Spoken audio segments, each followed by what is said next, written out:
Hey everybody, it's Dr. Green, the Road Scholar, coming back.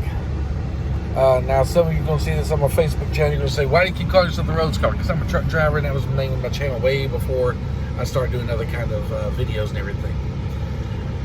I have been pissed off. I can't say I'm hurt by the George Floyd thing, but I am pissed off about it. And that what that cop did, let me get that straight out, no one's saying that wasn't murder. I don't know anyone other than some kook way out there that would consider that anything but murder. That's murder.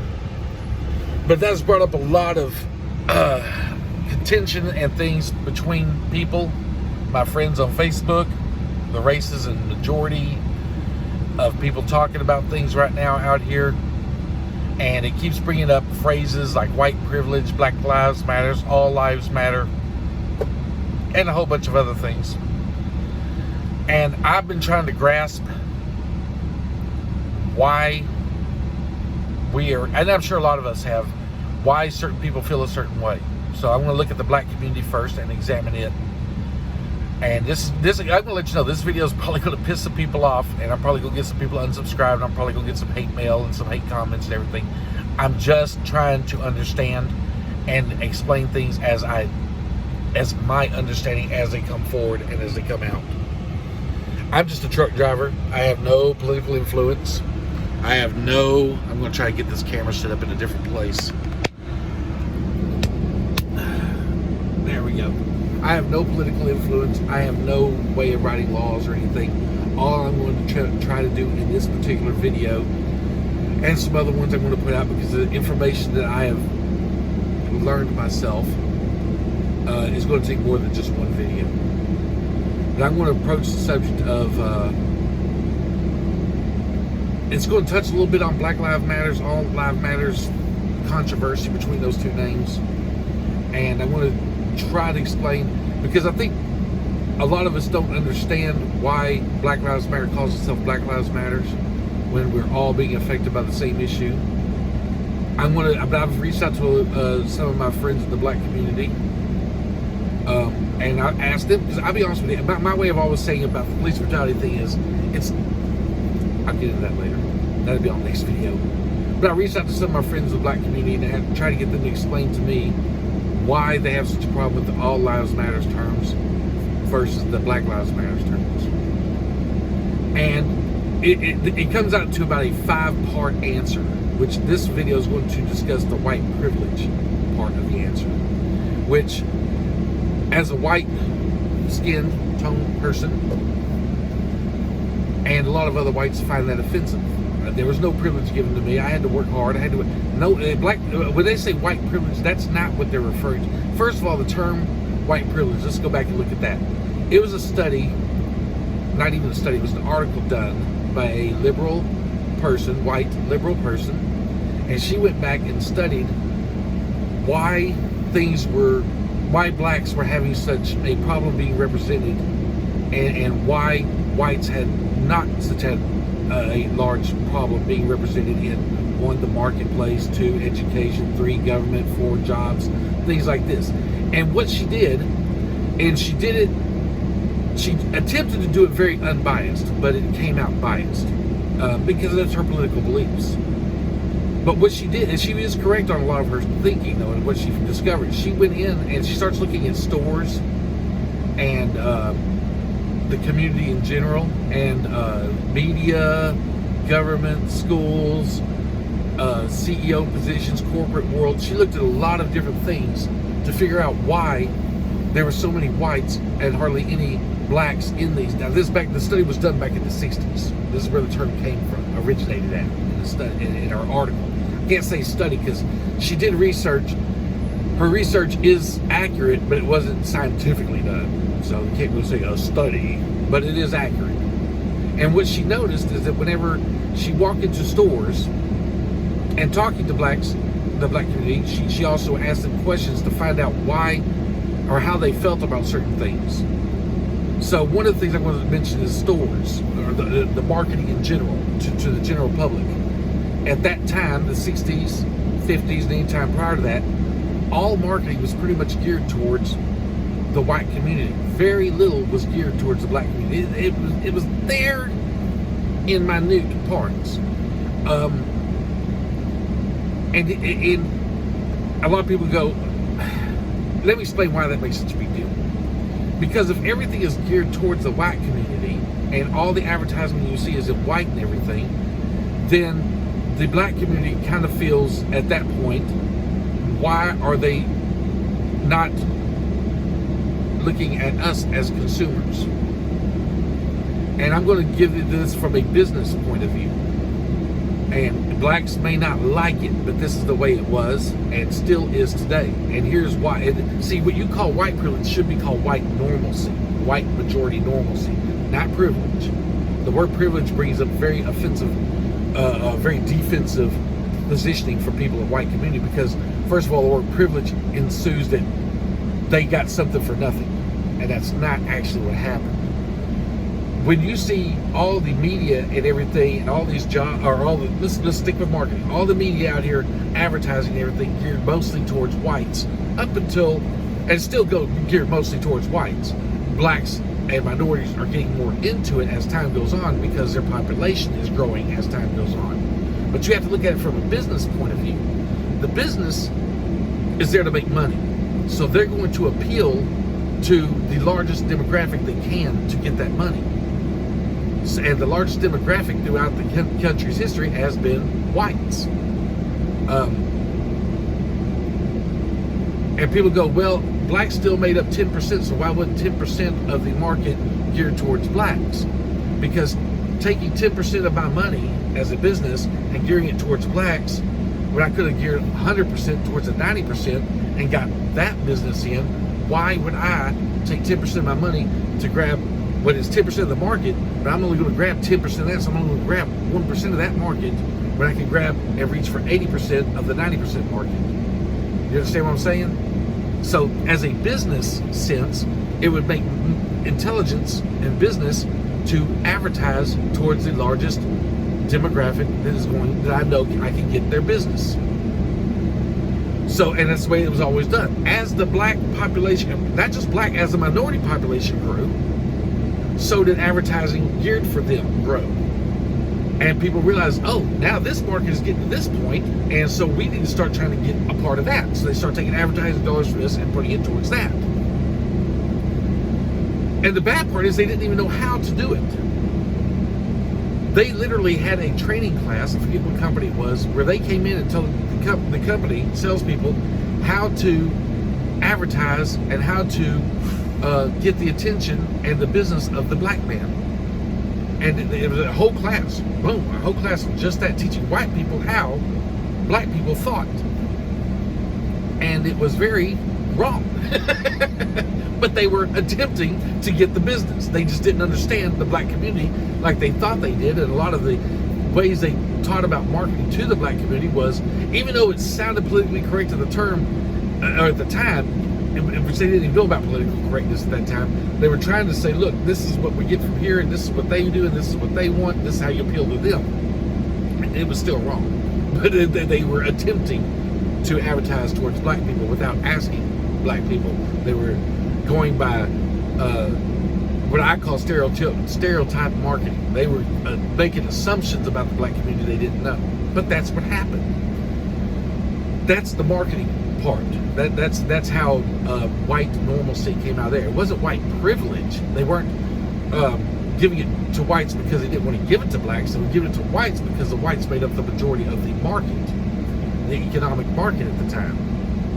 And as more blacks got into a higher market and got into the higher population, and they start getting into the market, whites companies, white corporations, white-run corporations, should I say, started gearing towards marketing to blacks.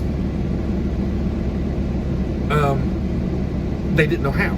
And you got to realize at this time period, there wasn't a whole lot of great communication, just like as of now, between the black and white communities. So they were guessing, and guessing incorrectly. But they were working on it. And then they did start hiring more blacks and everything, and started trying to figure out how to, they didn't hire blacks to make it equal. They hired blacks to figure out how to market to the black community. It's a business decision.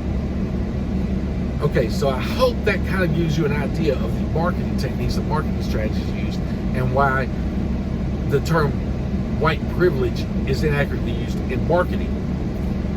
Now, does that mean that there was no racial discrimination in marketing? No, there was. And real estate was one of the biggest, and still is today.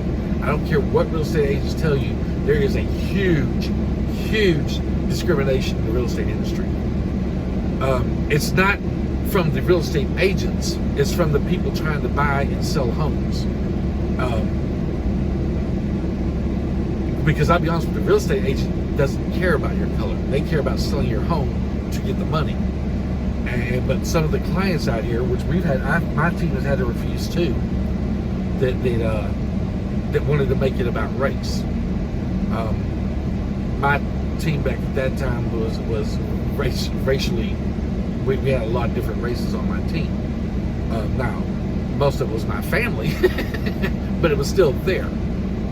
But so yes, discrimination is still out there. It's not nowhere near what it was back in the 60s, 70s, from what I heard, from the way I hear, and from other people that were in the industry back then. But it's still there, but it's being chipped away at.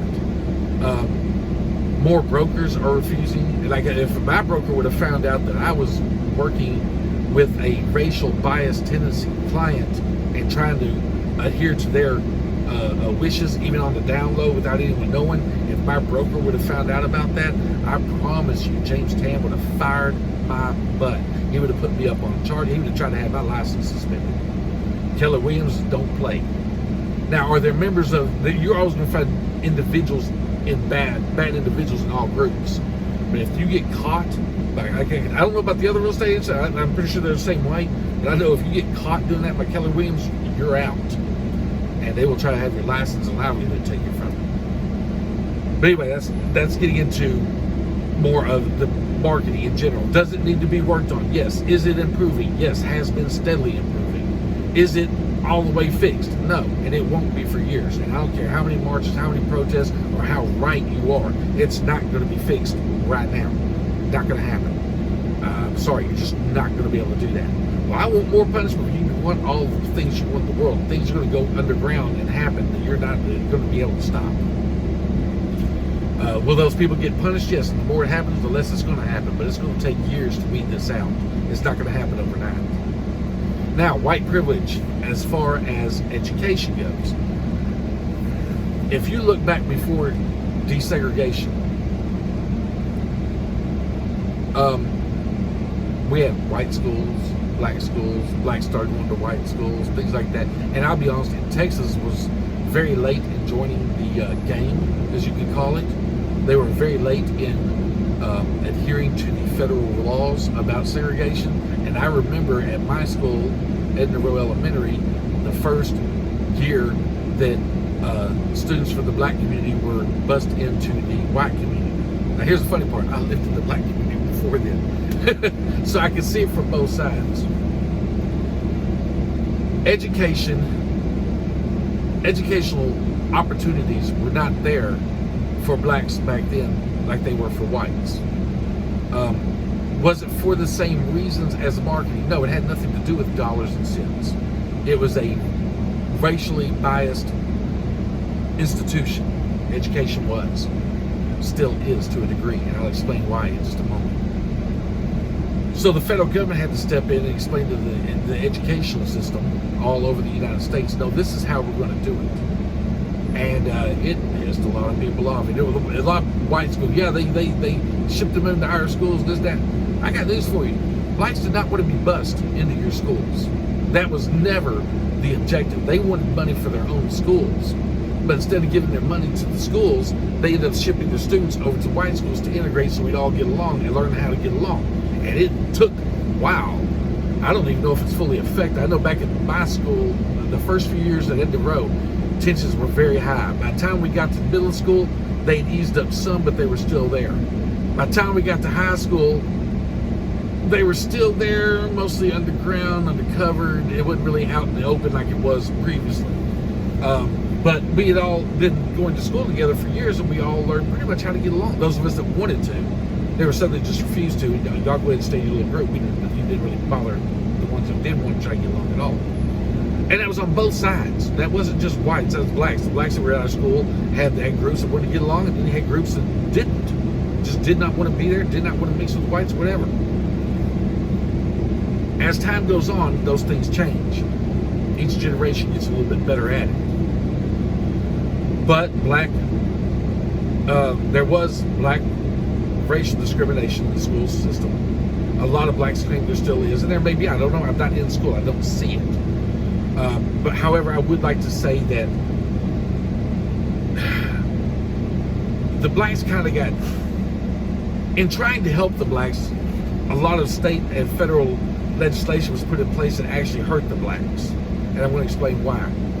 They started making rules that colleges were going to accept so many black students, even if their scores didn't reach certain points, this, that, and the other.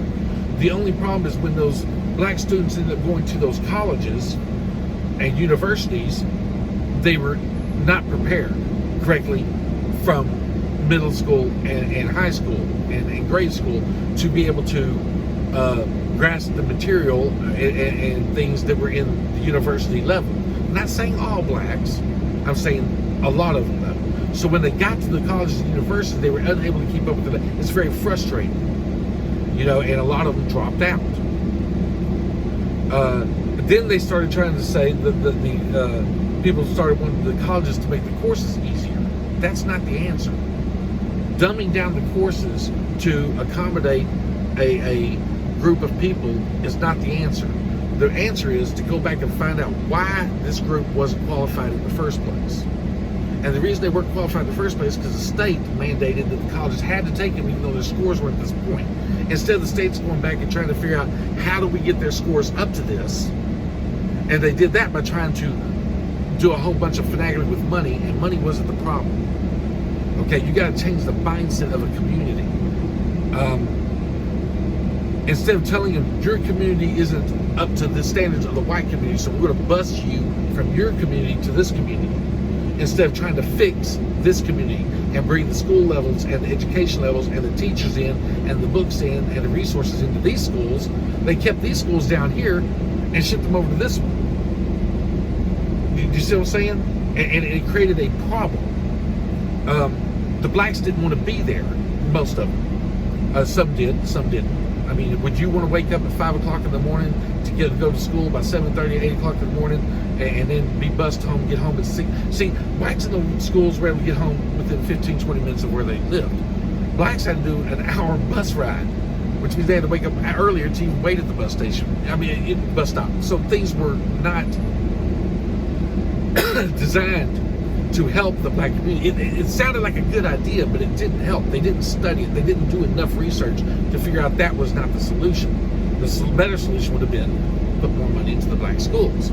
But then, at that time, and I do remember that, this is going to be quite a video here on the white privilege. At that time, whites did not want to take their tax dollars and spend it in the black schools. I earned this money. I worked hard for this money. It should go into here. Right, but we're trying to equal things out. So the Robin Hood law in Texas became effect where they took money from this area and put it into this area. But it didn't raise this area up to here. It lowered this area down to here. They took money from here and put it over here, but now neither school was getting enough money to be up to here. There wasn't enough money to go around. Then you had white flight. That's another whole different story. That has nothing to do with white privilege. That has to do with white fear. So the white privilege in education isn't really a white privilege. It was, again, a white normalcy. It was a racial normalcy. It was racially biased. I'll agree with that. But it was a normalcy nonetheless. And to sit here and try to push these two groups of people together, and a lot of things came out of that. But when you do that, you're going to have growing pains. And we did. The 80s, class of 86, I know we had a lot of contention, but we also had been together long enough to where we also had a lot of agreements, a lot of friendships out of that. That's still going on today, at least from my class. I don't know about the rest of the country, from my class. So, education system then started doing this. If you graduate the top 10% of your class, no matter what school you go to, high school, you automatically qualify to go to state running colleges tuition free. The problem is graduating the top 10% of, for instance, Skyline was a lot harder than to graduate from the top 10% of Woodrow Wilson. Okay? Because the academic level wasn't as high here. So you may have graduated the top 10%, but you were at this level, while the top 10% at the other school was way out of your contention. So you took this guy who's been studying pre-calculus and everything and put him into school with this guy who has studied algebra, and he graduated top 10% his, and you send them off to the university. They're not on the same playing ground. This one has to make up a lot more and spend a lot more time to get to that level. But no one put any institutions in place to help him get from here to here. That's the problem, and still is. So you can argue about money and all that you want to, but until you get something to get his level of education from here to where he can compete and understand what these kids over here are already understanding, it's not going to work in the universities. And people can say, well, the universities are geared towards racism. No, the universities always start at their level. You have to get up to that level. And how you do that's the problem. You got to figure out how to get these people up to this level. You know, any person in any lower community level that's going to a let's I'll just say 5-star high school is going to have to learn how to get to the 5-star level in order to compete in the universities. So that's another part of white privilege that though it was racially contentious, probably still is, was white normalcy, not really privilege. It was the way they were normally teaching in the white areas and everything compared to over here. So it wasn't like, oh, we're going to teach our people this and your people are going to learn that. And that wasn't it. This was a normalcy here. This was a normalcy in the lower income areas. And I can't just say blacks, it was all lower income areas. Samuel High School was not on the level of Skyline High School. There's a white area, white schools. They were in two different parts of the city. So trying to fix the problem the way they did was with good intentions and good heart. They just didn't look at the entire picture, so things didn't really get fixed. They're a lot better today than they were then. Yes. Are they fixed? No. Now we go from there to corporate America, and let's look at white privilege in corporate America. The black community says, well, there's all these people in CEO positions and everything are white. There's no blacks in these positions. That is correct. And I'm going to try to explain, whether it's right or wrong, racial or not, I'm going to try to explain to you why they put white people in this position. They're not even qualified for that. But qualifications don't really have anything to do with it. It's who you know and the contacts you have. That's what it has to do with when you start getting up that high in companies. The CEO levels and board members and things of that nature. And let me explain to you why it's mostly white and not a whole lot of blacks in that. If I'm hiring someone, I'm a CEO of a company, multi-billion-dollar company, and I'm trying to sell my gizmo to a community that is mostly run by other white people. This guy has went to college with all these guys, and he knows them all. And these guys that he knows others same level. So, or I could hire the black guy who may be more qualified on paper, but he doesn't know all of these people. He knows this group of people. And this group of people knows just a little bit bigger group. Now, it would benefit me to hire this guy, even though he's less qualified, because of the people he knows, the people he's connected with. Now, a lot of people say, well, that's not right. Business sense, it's right. Legal, ethical sense, probably not. But as a business owner, I'm not there to be ethically correct. I'm there to make money for me and my shareholders. I know it sucks. It's not going to sound good. It's not going to sound all greater, but that's the way it is.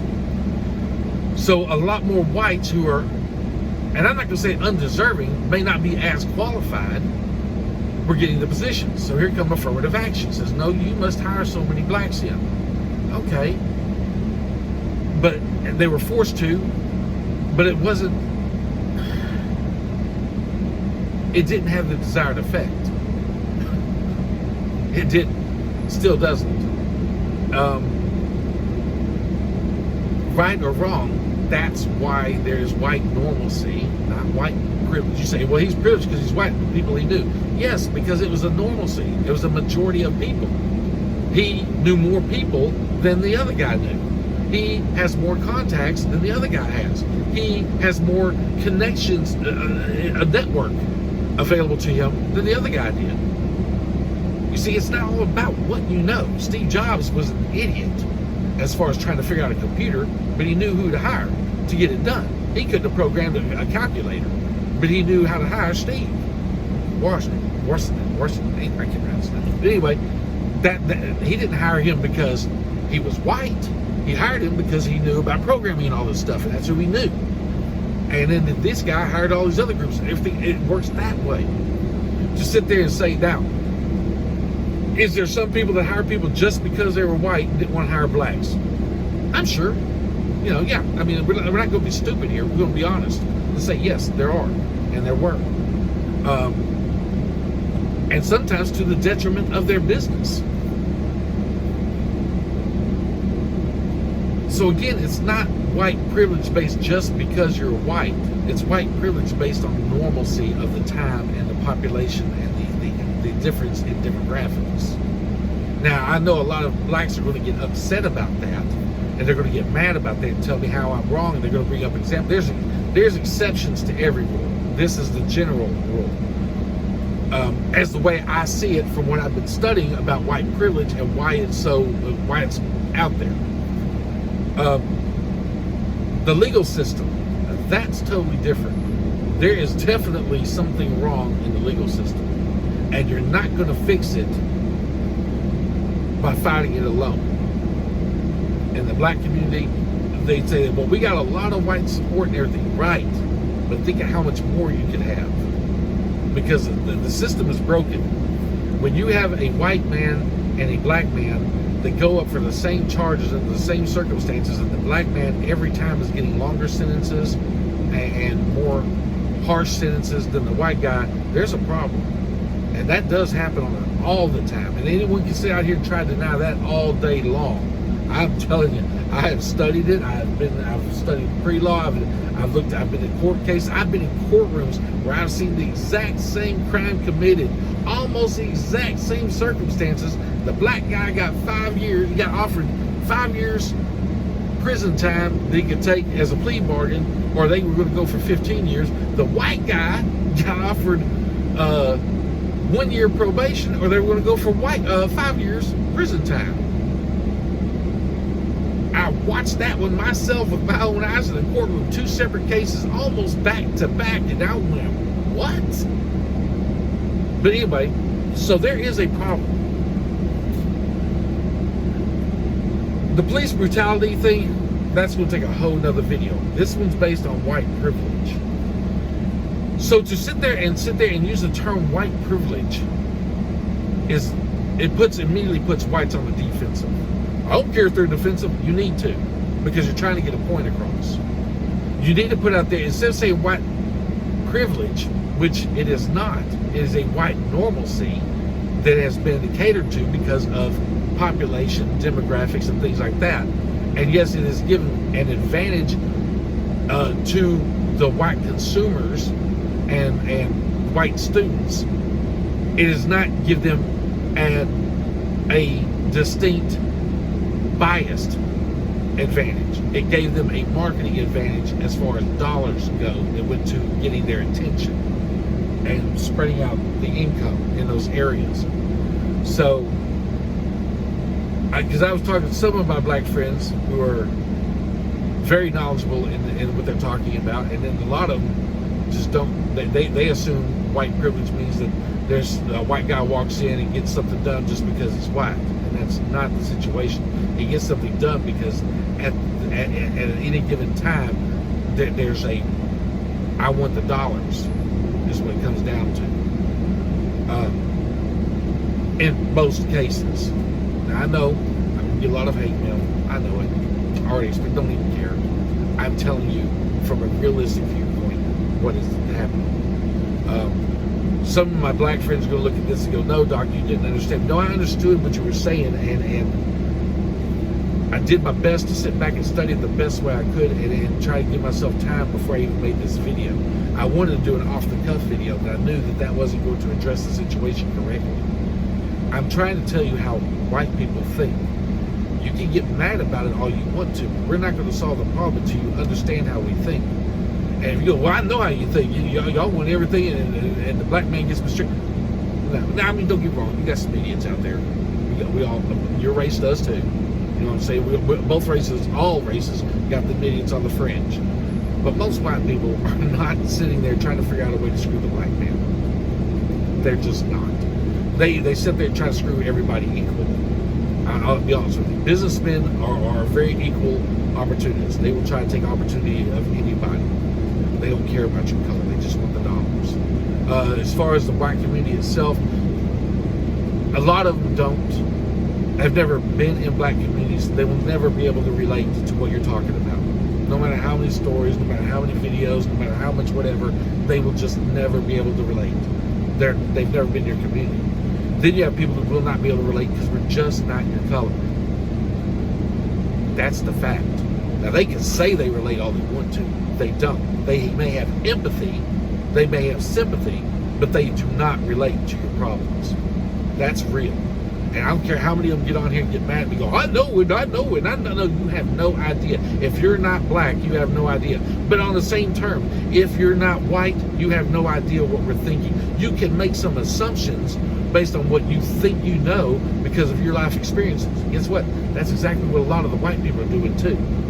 Both communities are doing the same thing on that. Neither one of us will ever understand what it's like to be the other one because we are simply not the other one. Blacks are not white, whites are not black. We will never, ever, ever be able to sit there and say, yeah, I know how it. No, it isn't. I've been in this situation, yes, but you have not been in that situation as a black person. Black person say, yeah, but I've seen this situation, I watch out, but you have not been in that situation as a white person, so you have no idea what's going through our mind. You know, you can sit here and claim it's based on race. And I'm not talking about the police brutality, I'm talking about things you see in general. I'll be honest with you, when things are happening in the white community, no one is sitting around going, I wonder what the blacks are doing, how we can screw them. It's not happening. They don't care. See, while you're focusing on what your community cares about compared to the white community doesn't care. And as a whole community, we don't sit there and make the decisions based on how it affects black people. We don't care. We're looking at how it affects our community. And a lot of blacks say, well, that's the problem. You don't care. Yes, we get it. I get it. But it doesn't change the fact we don't care. You want to be a part of the community, then come be a part of the talks. We can sit there and listen to you if you're there. But whatever you're invited to participate in talks and you don't show up, I can't help you because I don't know what your problems are. And your problems are going to be based on the color of your skin. The problems are going to be based on the problems of the community and the situation. If you tell me the police are in our community too much and they're strong hand arming us, we don't see it. We're not going to see it because we're not there. And you to tell me from the outside that this is happening is not going to help. Until you get up there into meetings with us and you get white people to go down into that community to actually see it, and I don't mean some biased liberal news department station, you're going to have to find a way to get whites into your community to see what's happening. But now you know what? That goes into a different video. This video was about white privilege and my best explanation I can make forward to it. I did the best I can. I hope this brings some enlightenment. I'm not saying it's going to fix any problems, and I'm not saying I'm saying any solutions. I'm telling you I'm trying to recognize the problem, because until we recognize the problem, which both sides are using very offensive and defensive terms. You're using Black Lives Matter, which makes white people go, but we're having the same problem. And you're going, not to the degree we are. If Black lives really matter and the object is to save black lives, then you're going to have to find a way to relate to what we're trying to say is that all lives matter. And you're going, but that's not what, no, we're mad about 450 years. That's not going to change. You're going to have to do this in increments. We're tired of increments. I'm sorry. That's the way the world works. You know, and it sucks that it has to go so slowly. But to be honest with you, it's going to go even slower if you keep making it about something we can't comprehend. And we're trying to say we recognize there's a problem with police brutality. We want to work on it. You know, and white people, quit getting offended if they want to call it Black Lives Matter. If you know you got the same problem, who cares what the name is? Quit getting offended because it's all about black lives. No one said anything about white lives. If you had a problem with white lives, or your life, or all lives, then why in the hell did the all lives not appear until Black Lives Matter appeared? They stood up for it. What's the problem? Name it what you want. Let's just fix the damn problem. Black Lives Matter, I know you're not going to agree with that. I don't care. I just want the damn problem fixed. For everybody. Because if you fix it for you, it gets fixed for me. If I fix it for me, it gets fixed for you. If we end and quit putting up with police brutality for everybody, it ends for everybody. But I know, y'all are going to get mad about that. Go ahead, put your hate comments. They're waiting. I don't care. Because until you get to realize that it's going to take all of us to fix it, it's not going to get fixed. Anyway, that's it for this video. 36 minutes. I can't go any longer. My next video will be coming out as soon as I have time to get all my thoughts together and register to that. It will not be about white privilege. My next video will be about police brutality and why it seems to be such a contentious issue as far as how to solve it. Because so far, everyone, next video, police brutality, and how to fix that problem. Thanks. And again, I'm not saying this is actually how to fix it. These are just ideas I'm coming up with and a thought process I know a lot of people share on both sides, because I'm asking and I'm not talking at people. I'm asking questions and trying to get them, and then when they give the wrong response, I try to say, no, that's not what they think. People get mad at me, so get mad. I'm just telling you the best I can from both sides, because neither side is going to listen.